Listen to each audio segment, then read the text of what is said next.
The clang of the metal gate snapped the morning air like a rifle shot. Private Naoki Ishida jerked awake, his breath catching as the sound echoed through the narrow barracks. He sat up slowly, his thin blanket sliding off his shoulders, the wooden boards beneath him creaking with the weight of his fatigue. The Australian guards were moving again, shouting commands, rattling their boots across the gravel outside, unlocking doors and checking counts. It was the same ritual every day, but it never stopped feeling like a warning. Across from him, Sergeant Fujimoto was already sitting upright on his cot, his eyes fixed on a crack in the ceiling. The old man's hands were folded in his lap, his posture stiff as a board, like he was bracing for news that would never come. 2 cots down, Dr. Hayato Kuroda coughed into his sleeve, then returned to scribbling faint lines into a torn piece of cloth with the charred tip of a matchstick. The fabric had once been part of a bandage, now pressed into service as a diary. Naoki rubbed his face. The sweat on his forehead was cold despite the humidity. The air inside the barracks was stale with breath, mildew, and something deeper, shame. Not the kind that scabs over, the kind that burrows. Outside, the loudspeakers crackled to life again. A man's voice, English, clipped and formal, issued some announcement Naoki didn't understand. He glanced at Fujimoto for a translation, but the sergeant didn't move. "They're saying there'll be an inspection at midday," murmured Kuroda without looking up. Naoki nodded stiffly. He was still learning to pick up certain words, patterns in the English voices, but it all felt strange in his ears, like listening to machines speak, not men. He rose from his cot and stepped toward the small slit of a window cut high into the wall. Outside, the sky was low and gray, the color of old metal. Coiled wires ran up tall wooden poles near the compound's edge, stretching out like roots in the sky. Naoki had stared at them for weeks now. He didn't know where they went or what they did, but they hummed. Sometimes, late at night, he thought he heard whispers in the wires. That morning, as he watched from the window, a group of Allied guards rolled a strange object across the courtyard. It looked like a wooden box on a stand with metal hooks and coiled cords. 2 of the guards carried a small device wrapped in cloth, handling it as if it were sacred or cursed. They positioned the setup near one of the mess halls, beneath the shadow of the main radio tower. Naoki stepped back, unease knotting in his chest. "What is it?" he asked. Fujimoto finally stirred, his voice low and hard. "A telephone." Naoki stared at him. "What does it do?" "It speaks," the sergeant replied. "Through wire." Without the body, Naoki didn't know how to respond to that. He'd heard of such things in passing, rumors, tales from soldiers who'd been stationed near cities. But he had never seen one. He had worked with his hands all his life, fixing bicycle chains, building engines, patching metal. Things made sense when they had form, when they obeyed gravity, heat, and touch. But this box that spoke without a man, was something else. "They say it works with electric pulses," Kuroda added, standing now and brushing dirt from his trousers. "The voice turns into waves." "The waves travel," Naoki shook his head. "But how does the voice return?" Fujimoto gave a bitter smile. "Ask the spirits." Later that day, as promised, an announcement came. The Japanese prisoners were ordered to gather in the central courtyard for a demonstration. Some of the younger conscripts obeyed, half curious, half fearful. Others refused, arms crossed, muttering prayers. Fujimoto stood still for a long time before finally stepping out, his eyes unreadable. Naoki followed them into the dusty courtyard, where the telephone had been set up like an altar. Wires trailed from it in all directions, some plugged into a nearby field radio manned by an Allied technician with a cigarette dangling from his lips. A few Red Cross observers stood at a distance, clipboards in hand, watching everything like scientists observing animals. "Don't touch it," one of the guards barked as the prisoners approached. "Just watch." Naoki stood behind the others, feeling the heat of the sun on his neck, sweat gathering under his collar. A silence fell over the group as the technician adjusted knobs and spoke into the mouthpiece. "Command, this is Station Echo. Come in." There was a hiss, then static. Naoki felt his stomach twist. Then, out of the wooden box, a voice burst forth, clear, cheerful, completely disembodied.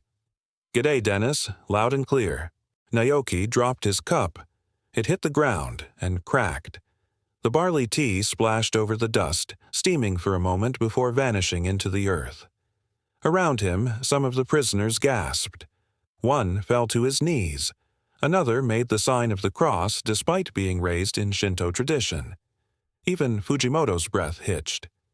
"It's not real," someone whispered behind Naoki. "It's a trick." "No," Kuroda said slowly, eyes wide. "It's real." "It's—" Naoki shook his head, eyes locked on the telephone. The voice continued, meaningless English phrases, technical instructions, laughter, but it was coming from nowhere, from the mouth of a box.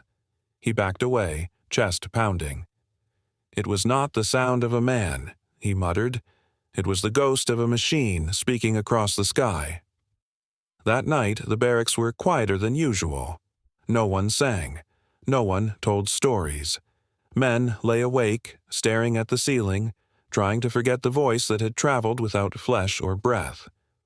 Fujimoto broke the silence first. "Do you understand now why they win?" he asked the room. Naoki didn't answer. He sat on his cot, hands shaking, staring at the corner where his cup had cracked. "They made metal birds that spit fire," Fujimoto continued, voice low and reverent. "Now they speak without mouths." "What's next?" Outside, the loudspeaker crackled again. More announcements, more alien syllables. Inside, Naoki closed his eyes and whispered, "The real prison was not the fence. It was the fear of what we could not understand." The phone crackled, then hissed. "G'day, Dennis, loud and clear." The voice spilled out of the receiver like a ghost breathing through wire. Private Naoki Ishida froze mid-sip, his cup of barley tea slipping from his fingers and shattering softly on the barrack floor. All around him, the other Japanese prisoners jolted.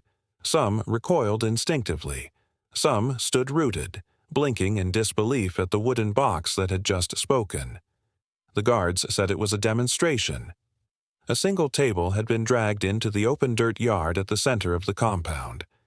Upon it sat a black telephone, a rotary model, polished but aged, its curly cord coiled like a sleeping serpent beside the horned mouthpiece. Behind it stood two Australian soldiers, their sleeves rolled up, rifles slung casually, expressions amused. One of them had muttered, "Bet they've never heard a dial tone," just before Corporal Dennis Rourke stepped forward and lifted the receiver. He hadn't planned for an audience. The demonstration was meant to be routine, a comm check with Sydney, confirming his recent patchwork repair of the long-distance line that ran past the eastern fence of the POW camp. But someone, likely Lieutenant McElroy, had decided to involve the prisoners. Curiosity, cultural diplomacy, or just another show of technological dominance. Rourke hadn't asked. He only knew the line had sparked clean that morning, the copper junction dry and tight after weeks of signal loss. Now, the sound of a human voice traveling through empty air and wire had shattered the brittle world inside the compound. Naoki's ears rang with the aftermath. He could still feel the vibration of the voice in his chest, not as noise, but as something deeper.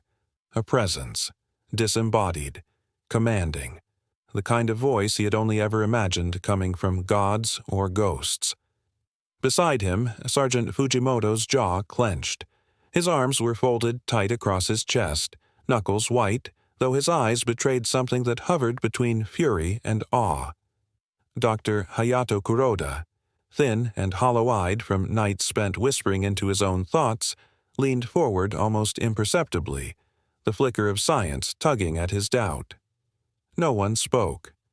Rourke, unaware of the psychic impact unfolding in front of him, continued speaking cheerfully into the receiver. "Yeah, good connection today. That repair held. We're running through the camp line, over A, Pows. Yep, nothing fancy. Temporary junction, still need a full sweep. Copy that. Ending transmission. He clicked the receiver down. The silence afterward was enormous. Rourke turned to the soldiers standing near him and shrugged. Well, there you go. Sydney, loud and clear. The two guards nodded. One smirked. The younger of them, Private Hemsley, tilted his chin toward the prisoners. Reckon they think it's magic. They think it's a trap, murmured Kuroda without looking up. Naoki turned sharply. What do you mean? Kuroda's voice was dry, almost brittle.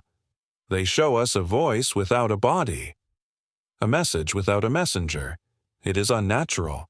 An insult to harmony. You think it's a weapon?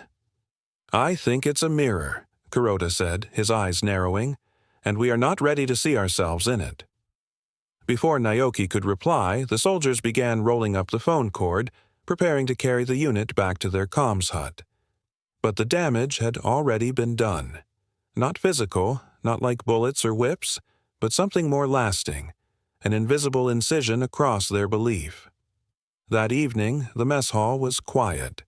Men who usually argued over rations or weather now sat in silence, chewing bland stew with mechanical rhythm. Naoki glanced at Fujimoto, who had not touched his bowl. They made the voice travel through the wire, Naoki said quietly. Fujimoto didn't look up. The voice must come from the soul. If it wanders without the body, what else does it carry? Naoki lowered his gaze. That night he lay awake staring at the ceiling, replaying the sound again and again. G'day, Dennis, loud and clear. The words weren't even frightening, but the absence was. The absence of the man speaking. The absence of movement, of breath, of ceremony. A voice stripped bare of its source. Kuroda didn't sleep either. Instead, he crouched in the corner of the barracks, drawing diagrams with a dull piece of charcoal on a scrap of stitched-together sackcloth. Loops, arrows, circles meant to represent sound. He muttered quietly to himself, measuring silence as though it were a substance. We are supposed to fear death, Kuroda said suddenly without looking at anyone. But this is something else. A voice that does not die. A voice without body. What do you call that? No one answered. The next morning, rumors flared like dry grass. Some said the phone was a trick to extract secrets. Others whispered that the voice was not real, but a spirit bound to the device. One man crossed himself before walking past the guard post where the machine had been used. Another spat on the ground and muttered about foreign devils. The guards noticed.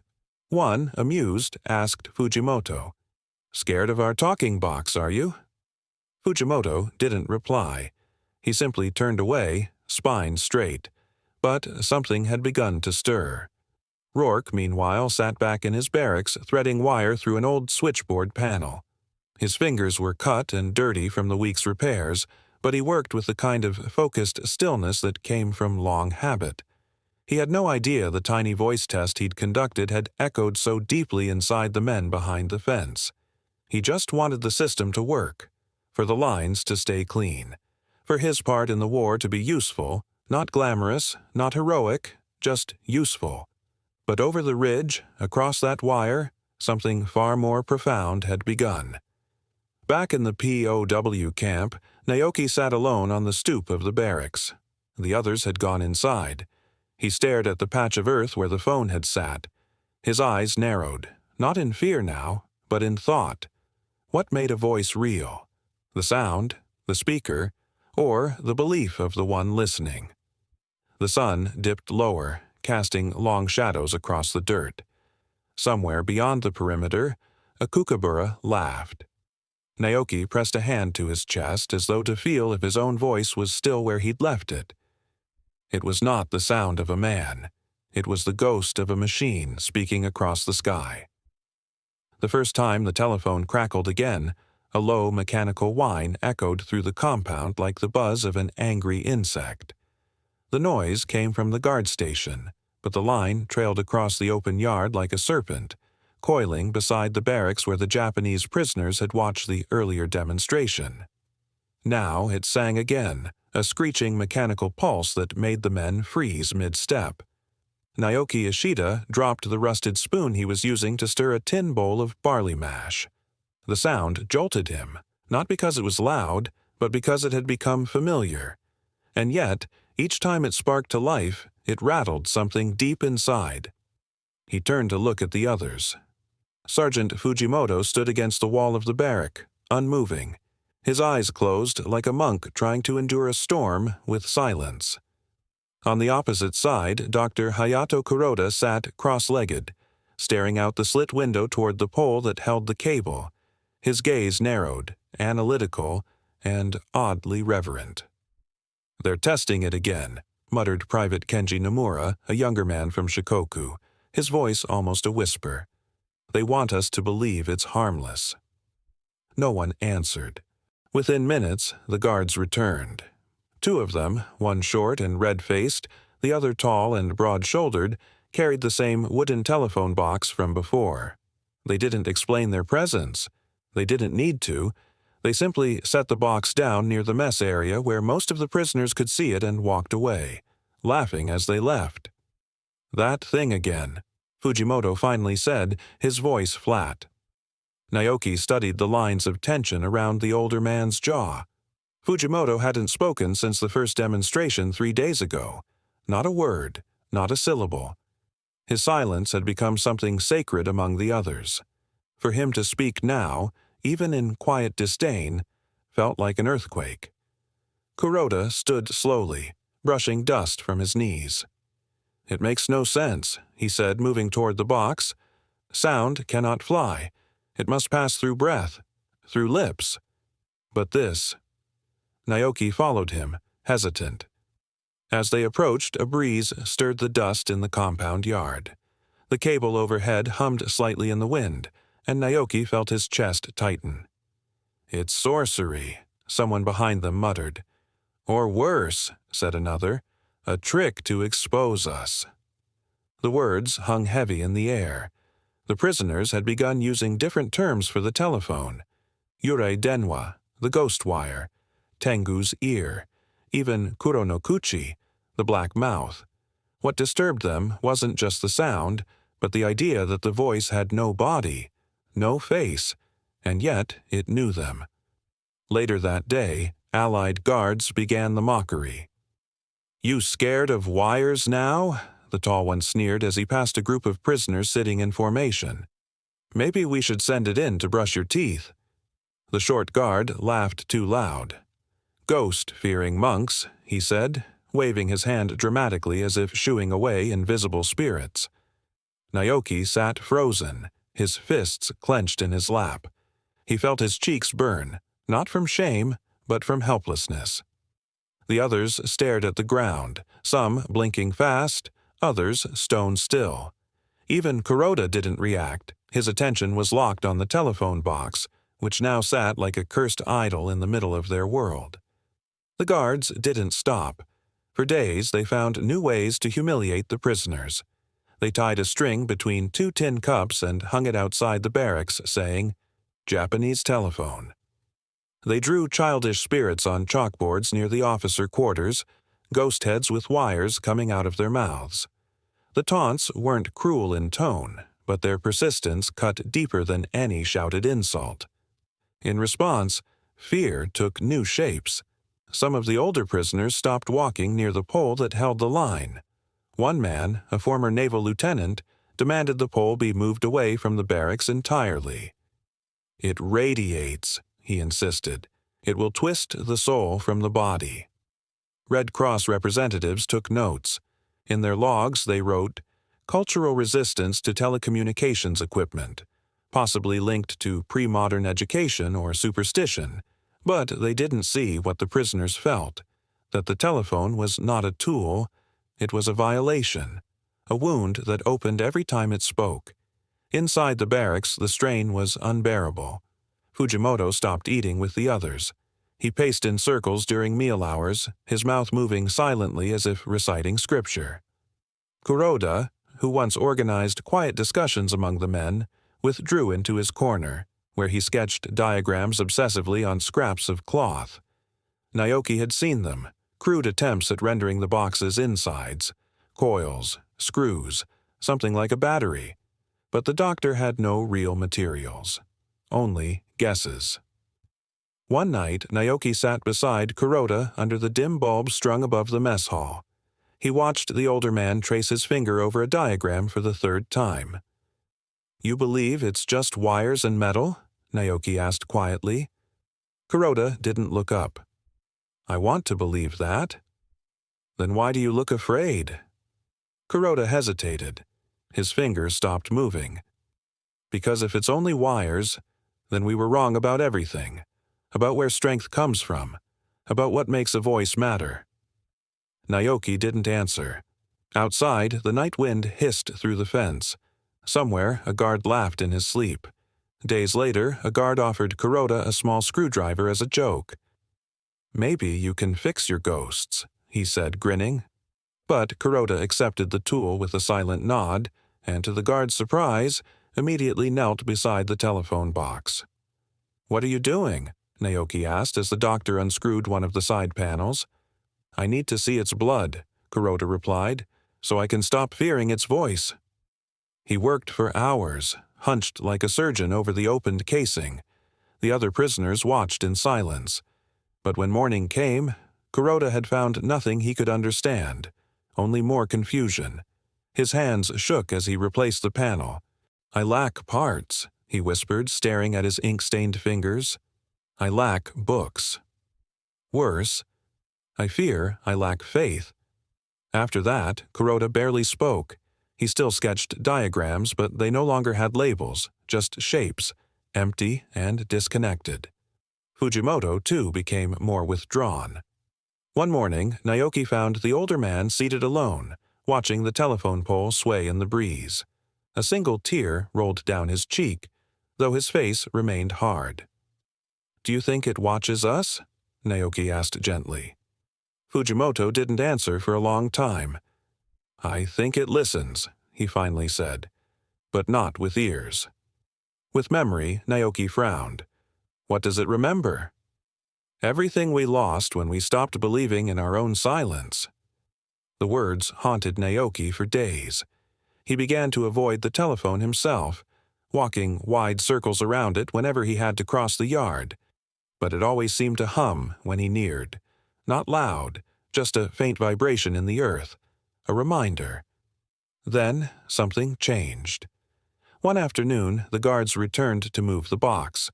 They claimed it was for maintenance, but Naoki noticed them staring at the Japanese prisoners with narrowed eyes, as if testing them. The box was placed even closer to the barracks now, its cord stretched taut like a rope around the neck of the compound. Kuroda watched its placement with a trembling jaw. Naoki approached him after evening roll call. "You should stop drawing." "It's making you worse." Kuroda looked up slowly. "It's not the machine that scares me," he said. "It's what it says about us, that we are still trying to speak through paper, while others speak across oceans." Naoki said nothing. He understood. That night, the prisoners gathered for evening prayer. As they knelt, the telephone buzzed once, sharp and sudden. Half the men flinched. A few gasped. Fujimoto stood. "We are not children," he said, loud enough for all to hear. "But we were never taught to face a voice without a face." The silence that followed was not fear. It was mourning. And as the shadows of the fence stretched across the dirt yard, Naoki thought of home, not as a place, but as a voice he had not heard in years. Would it still recognize him? Or would even his voice be forgotten? In their silence, the men were not rejecting the machine. They were mourning what it meant to believe in anything again. The call began with a single, unnatural sound, the crackle of static, piercing the quiet of the yard like a gunshot. Every head turned. Every spine stiffened. The box sat on its iron-legged table near the edge of the mess hut, flanked by 2 guards and Lieutenant Charles McElroy, who stood with one hand resting casually on his hip, the other clutching a clipboard. His eyes scanned the cluster of Japanese prisoners gathered before him. They stood in rows, unmoving, faces pale and drawn, as if awaiting execution. From the front, Naoki Ishida's heartbeat pounded so loudly in his ears it drowned out the static. His hands trembled against his sides, clenched and unclenched as if trying to release the tension that had settled in his chest since sunrise. He had not volunteered for this. No one had. But when the guards pointed to him, Naoki didn't protest. Perhaps it was obedience. Perhaps it was something else, curiosity wrapped in dread. The telephone sat like a quiet beast, its black mouthpiece resting on a cradle that glinted in the noon sun. A red cord ran from its base, snaking into the mess building, connecting to a field switchboard inside. A low wind rustled the eucalyptus trees beyond the wire fence, and somewhere in the distance a crow called. But no one moved. Not the prisoners, not the guards, not even McElroy, who had stopped shifting papers and now stood completely still. The static stopped. A pause. Then, "Naoki, this is Mori. Do you hear me?" The voice was unmistakably Japanese. Calm. Even. Human. Gasps rippled through the crowd like waves striking a seawall. Someone exhaled loudly, and another dropped his wooden mess cup. Naoki's eyes widened. His mouth parted. The sound had reached him not through dreams, not through memory, but through wire. His lips moved before his mind caught up. "Yes," he whispered, then louder, voice shaking. I hear you." A breathless silence followed. Behind him, Sergeant Fujimoto took a single step forward. He said nothing, but his usually steely expression had cracked. His eyes flicked back and forth between Naoki and the phone, uncertain whether to believe what his ears had just confirmed. Dr. Hayato Kuroda covered his mouth with both hands, and tears began to slide down his cheeks. He didn't wipe them. He didn't move. Naoki stood frozen. The mouthpiece hovered just inches from his lips, trembling in his grasp. "Mori," he whispered again, this time more for himself than anyone else. "It's really you." "Yes," the voice answered through the speaker. "I am safe. I am in Camp 3. I asked to speak to someone from my unit. They chose you." Naoki swallowed hard. His knees felt weak. The weight of months of silence, shame, and strange fear began to crumble inside him. His voice cracked, but he kept speaking. We thought it was sorcery, a ghost in the wire. But your voice, it's the same." Mori gave a faint laugh, a sound that startled many of the onlookers. "It is only wire and distance." "Nothing more." He paused, then added quietly, "We are alive, Naoki." That must mean something. Naoki's eyes welled up. The mouthpiece shook in his hand. "They made us watch. Said we should understand.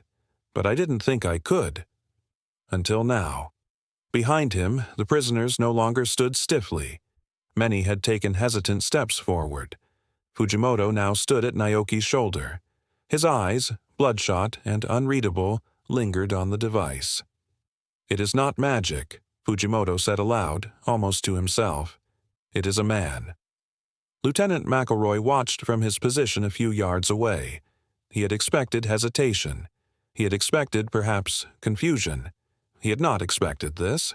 The emotion, the shaking, the way the crowd leaned in as if absorbing something sacred. One of the guards coughed and turned away, uncomfortable with the sudden weight in the air. Naoki slowly lowered the mouthpiece. He stood there, motionless, the cord swaying slightly in the breeze. No one spoke. No one dared to. Inside the mess hut, the Red Cross representative, a wiry man named Vickers, checked his watch and nodded to McElroy. The call had lasted only 2 minutes. It felt like 2 hours. McElroy stepped forward, his boots crunching softly against the dry gravel. "That will be all for now," he said gently, not commanding, almost respectful. "Thank you, Private." Naoki blinked as if waking from a trance. He handed the mouthpiece back to the corporal beside the table, his fingers reluctant to let go. His eyes remained fixed on the device, as though willing it to speak again. As the guards moved to wheel the box back inside, Kuroda stepped forward, his voice raw. "Wait." One moment, McElroy hesitated. "I only want to—" "See it again," Kuroda said. "The wire. The parts."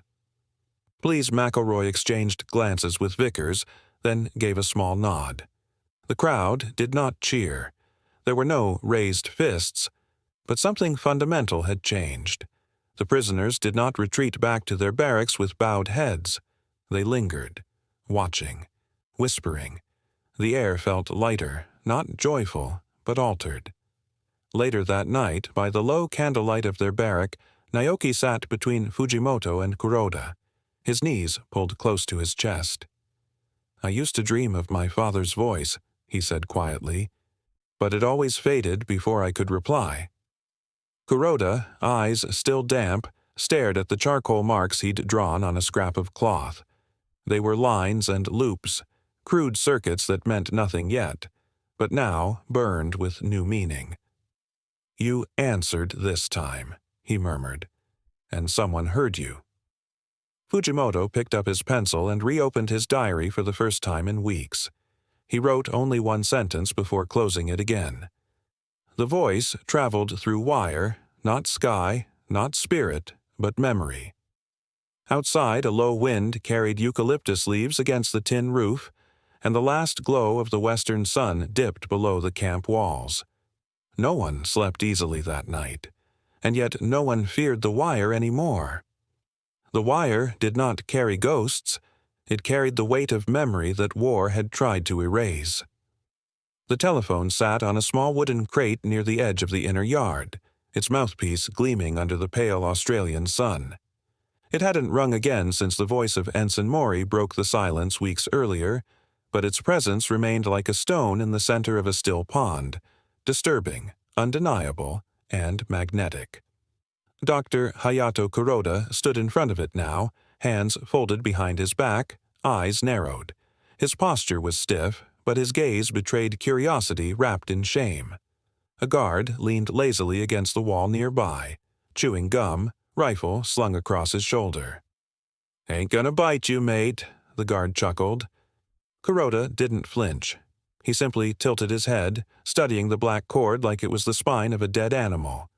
Behind him, Naoki watched silently, clutching a small cloth-wrapped bundle of tools he had been permitted to keep since the camp's laundry machine had broken down and he'd volunteered to help repair it. Beside him stood Sergeant Fujimoto, arms crossed, face unreadable. Kuroda spoke without turning. "It sings when touched, but holds no breath." And yet, the voice returns. The guard scoffed. "You lot and your riddles." "Not riddles," Kuroda corrected, turning finally. "Attempts. To understand. To name the shape of fear."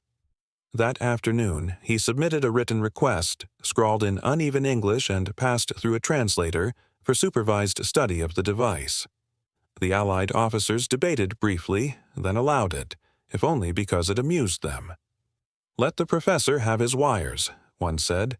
"Better that than planning an escape." So began Kuroda's silent pilgrimage. Each day, under the watchful eye of two guards, Kuroda approached the crate with a hand-rolled diagram tucked under his arm and a makeshift pointer carved from scrap wood. He studied the telephone's parts like a monk examining relics. He gently unscrewed its backplate, revealing the tight coils and junctions inside. With charcoal, he annotated everything onto torn pages of supply manifests, creating a growing tree of notes taped above his bunk. He asked questions in halting English. Why this coil so small? What happen if line break here? Where is power enter? Sometimes Rourke, the young Australian corporal who had first installed the line, answered him. The two stood on opposite sides of the crate, Kuroda always one step back, as if afraid his reverence might offend. Rourke pointed with a pencil, described resistance, conductivity, and amplification in simple terms, then laughed when Kuroda attempted to repeat the words. "Not bad, Doc," Rourke said once, wiping his hands on his pants. "You sure you're not planning to wire a radio to Tokyo?" Kuroda smiled faintly. "I learn. Not to escape, to remain." It was the most he had said in weeks. Meanwhile, Fujimoto sat on his bunk, his small leather-bound diary open on his knee. His entries grew longer, his questions more pointed. "Is knowledge treason?" he wrote one night. "Or was it silence that betrayed us first?" He remembered the telephone sound. Mori's voice carried not through waves of honor, but through copper and electricity. It had not come from the gods, nor the emperor, but from a man with a name.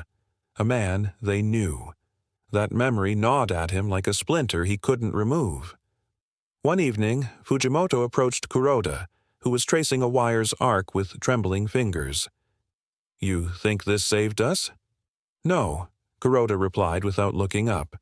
"But it showed we were not yet dead." In another corner of the camp, guards noted the changing behavior.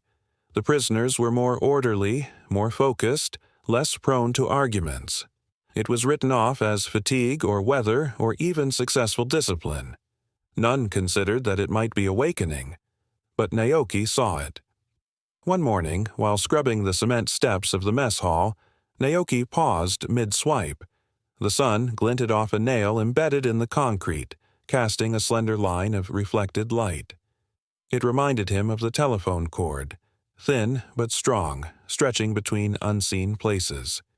He stood slowly, wiped his hands, and walked past the barracks, past the laundry line, past the place where a bird had once fallen dead from the fence's electric wire.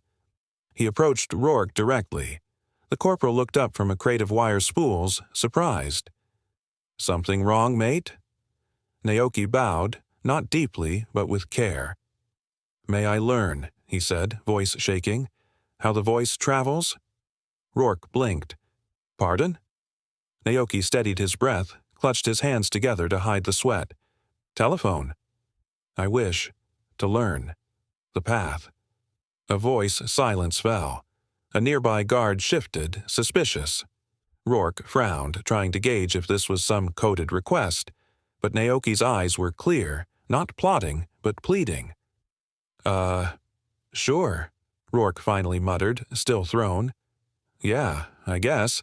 Just don't electrocute yourself." The news spread, not officially, but like ripples in water. The mechanic wanted to learn the wire, not tear it down, not tamper, but learn. Fujimoto stared at Naoki across the barracks fire that night, his eyes narrow. "You think they will let you understand what they fear us knowing?" Naoki didn't answer. He merely opened a scrap of paper and drew a line between two dots. That week, Kuroda adjusted his diagrams to make room for Naoki's simpler sketches, circuits described not in voltage but in metaphors, mountains and rivers, bamboo stalks, and wind paths. Naoki's hands, once calloused from engine grease, now learned the language of copper and solder. Under watch, he mimicked the patterns. Where once he had tightened screws to fix broken hinges, now he turned them with purpose, to listen, to trace, to wonder. And still, the telephone remained silent. A relic, a monument, a question. But the change was real. At the weekly roll call, guards noted fewer infractions. Camp medics reported improved health. One even joked that the spirit box was better than sedatives. Fujimoto returned to his journal. "They say obedience has returned," he wrote. But what returned was something they did not expect: wonder. In a final entry for the week, he added, "I still do not trust the wire, but I trust the look in Naoki's eyes, and I do not think he is lost." From his bunk, Kuroda stared at the ceiling long after lights out. He thought of Professor Amano, the physicist who had defected, whose name had surfaced in Red Cross whispers. He wondered what voice might come through the wire next. Perhaps not a friend, perhaps not even a Japanese man, but someone with knowledge, and perhaps that would be enough. Outside, the night wind brushed the crates that housed the cable spools. The telephone sat untouched, quiet, waiting, and inside something unfamiliar stirred. Not rebellion, not submission, but inquiry. When a prisoner asks to learn instead of escape, you've witnessed something greater than surrender. You've witnessed rebirth. The phone rang at exactly 16:03. Its bell echoed across the compound like a flare in a silent sky. No one moved at first. The wire station table, a makeshift wooden desk bolted to the perimeter fencing, sat half in shadow beneath the slanted light of late afternoon. A single guard, Private Connolly, stared at the bakelite receiver as if it had blinked at him. From inside Barrack 7, Naoki Ishida looked up. He had been scrubbing rust from an old mess tin, but the sound struck something deeper than curiosity. He stood. Around him, others paused too. Fujimoto lowered his pen. Dr. Kuroda turned from his napkin sketches, and the younger conscripts froze mid-conversation. The camp was no stranger to noise, trucks, wind, the distant thrum of Allied drills, but this sound was different, intentional, expectant. Connolly cleared his throat and picked up the receiver. Communications post, Connolly speaking. A pause. His face twitched with confusion. Yes, sir. Japanese speaker? Yes. One moment, Naoki had already started walking before the guard called out. You there, Ishida? Camp Command wants someone to answer the line. You understand that thing better than most. You're up. Naoki's feet felt heavy as he crossed the yard, each step a slow contradiction between fear and resolve. A thin wind blew dust across his ankles. His shirt clung to his back with sweat. As he approached the station, he saw that Connolly had backed away from the phone like it might bite him. It's someone named Professor Amano, the guard muttered. Says he's Japanese. Says it's not military. Naoki blinked. Professor? He took the receiver slowly, pressing it against his ear as if it might spark. Hello? His voice cracked like paper. The line hummed. Then came a reply, smooth and measured, like polished stones skipping across a still pond. Ishida Naoki-kun. This is Keiji Amano, former professor of physics at Tokyo Imperial. I work now. With them. A pause. With the Allies. Naoki's throat tightened. The accent, the rhythm. It was unmistakably Japanese, but gentler than any voice he'd heard in months. No orders, no anger, just a man, one of their own. I hear you, Naoki said, clutching the cord, knuckles whitening. Good, Amano continued. You don't know me, and that's fine. But I know your kind. I was one of you. Proud blind. Bound by silence. But then I saw something Naoki didn't respond. Around him, a few guards and prisoners stood at a respectful distance, not interrupting, not mocking. I saw, the professor continued, that a war fought without knowledge becomes a war against the future, and that we had already lost that war long before the first shot. Do you understand? Naoki nodded before realizing the man couldn't see. Yes, I think I do. There was a rustle on the line. Papers, maybe. Then a long breath. I defected in 1943, not out of shame, but out of belief that Japan must someday return to the world, not to dominate it, but to contribute to it. The machine you hold to your ear, that wire, it is not just a tool, it is a bridge. It carries not only voices, but memory. Understanding Naoki gripped the receiver tighter. A gust of wind kicked up grit across the yard, stinging his eyes. I want you to remember something, Amano said. You will return. Not in shame, but in knowledge. The wire is not your enemy. It is your inheritance. If we do not understand it, we become ghosts to the next world. Naoki could feel heat rising in his chest. It wasn't anger or sadness. It was something deeper. Recognition. The memory of standing with his father beside a broken motor, grease under their fingernails, not yet understanding how pistons moved, but believing they could. That belief had died in the war, and now, somehow, it returned, through this wire. Behind him, Fujimoto had risen from his bench, his notebook still open on his lap. Dr. Kuroda stood beside a pole, his hand on the fence, eyes damp but unashamed. "I am honored," Naoki said softly, "to hear your voice." Amano chuckled gently. "Then we are both free men, if only for a moment." The line clicked. Gone. Naoki stood frozen for several seconds as if the voice might return. Then, slowly, he lowered the receiver. He turned, and what he saw stole the air from his lungs. Every prisoner in the yard had stopped what they were doing. Heads bowed, some with hands folded, others with tears they didn't hide. Even the guards, uncertain but respectful, stood back. Dr. Kuroda stepped forward, nodding once. We were told knowledge made us weak. But perhaps ignorance was the real chain. Fujimoto spoke next, his voice hoarse. That was not surrender. That was our name, spoken back to us. That night, something changed. In Barrack 7, Fujimoto wrote slowly under candlelight, the scratching of pen on paper the only sound. The entry was brief, but precise. The Emperor gave us orders. The machine gave us questions. And the voice gave us back our names. 2 weeks later, the telephone was removed from the post. No announcement, no warning, just gone. But something had been left behind. A crack in the silence, a sound that would echo long after the war. The telephone did not free them from prison, it freed them from the silence they carried long before capture.